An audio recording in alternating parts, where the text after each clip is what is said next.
Hi everybody, Mr. Monday, your English coach. Let's talk about false cognates in English. Alors, toujours dans la logique des faux amis en anglais. Aujourd'hui encore, quelques faux amis à vous offrir. Et sans plus tarder, nous allons commencer par le mot cave.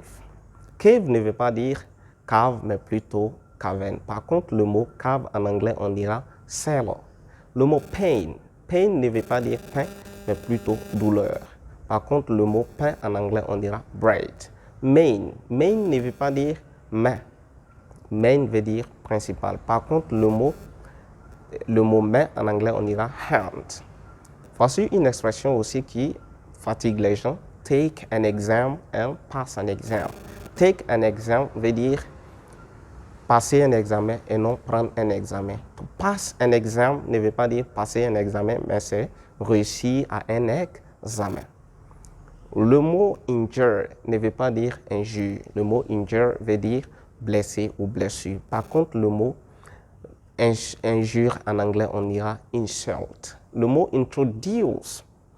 Introduce ne veut pas dire introduire, mais présenter quelqu'un ou faire des présentations. Par contre, le mot introduire en anglais, on dira to insert. Le mot to charge. To charge veut dire facturer et non charger. Par contre, le mot charger en anglais, on dira load.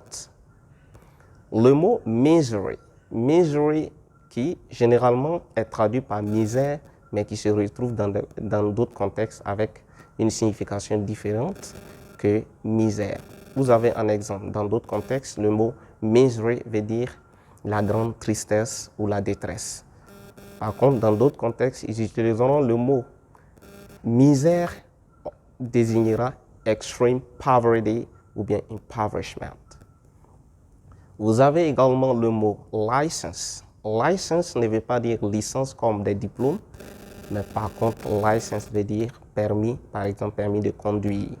Par contre, si vous voulez le mot licence comme diplôme en anglais, vous direz degree ou bien permit.